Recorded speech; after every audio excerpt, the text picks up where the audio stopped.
So in this Hatshepsut video, we'll be having a look at an overview of religious beliefs and practices during this time period. And this is important for us to understand because it helps us to understand what things were like when Hatshepsut came to power, when she came into her reign, what those practices and beliefs were, and also what she continued in her reign, and then what she added on to or innovated in her reign, which were continued by later pharaohs as well. This isn't going to be a holistic video about Egyptian religion. This is just a very brief overview and summary of some of the things that we need to understand. So we'll get started by having a look at the gods in ancient Egypt, and this is a really brief overview. We need to understand first and foremost that Egypt was a polytheistic society, which means that they had numerous gods which were represented in various ways and which had particular personal attributes and purposes for the Egyptian people. We'll look at those specifically when we look at religion and at different points when we look at Hatshepsut, and that's whenever they become relevant, that's when we'll look at those individual gods. We won't have a big overview of who those gods are now. The main god we will have a look at is Amun Ra, who is the state deity or the state god during this time period. And again, we mentioned before that this was a composite god of the god Amun, who was from Thebes and had been worshipped there since early times, which is where these Theban kings were from, who established a new kingdom in the 18th dynasty, and a composite of him and Ra, who was the sun god or the solar god, but often just represented as the man Amun, or the personality of Amun as a man, rather than recognizing or rather than seeing a solar disk as well. So when we see Amun, this is what he looks like for us. So important to remember, he is a state god, and the majority of the worship is centered around worship of Amun, but not solely.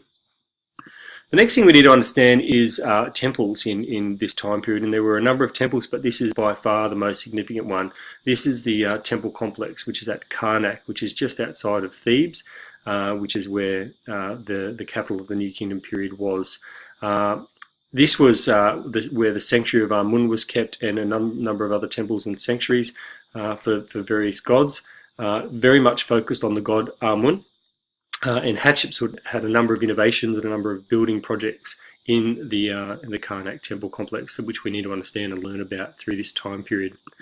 One of which was pylons. Hatshepsut was responsible for one of these pylons. The pylons, as you can see on the right hand side there, that long cylindrical object, their purpose was to keep chaos at bay, which was again the opposite of Ma'at. Ma'at represented order and balance, and these pylons, their purpose was to keep chaos at bay. So that was the purpose in building them.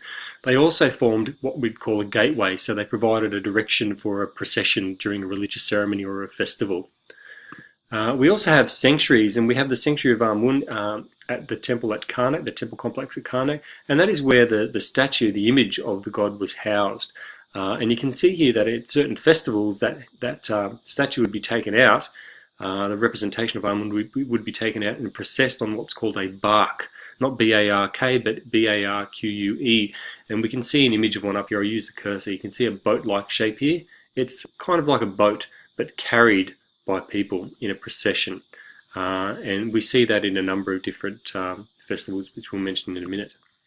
Finally, we have obelisks, which are very much tall, quarried from sandstone pyramidion type structures, which had inscriptions on them. Hatshepsut quarried 4 of these, and we'll look at them more deeply when we look at her building program, but they represented the Ben mounds of the creation myth. So this was where Egypt was formed out of the void, out of chaos. Ben mound formed out of that, which is the creation story for the Egyptians, and that's represented by these obelisks.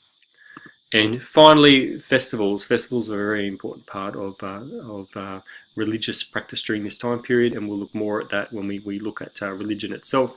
But Hatshepsut innovated in this particular area. She began the beautiful festival in the valley and the Opet festival, and you can see here another bark representation with the image of Amun being carried up here in the center. So there's a very brief overview of religious practices and beliefs during this time period.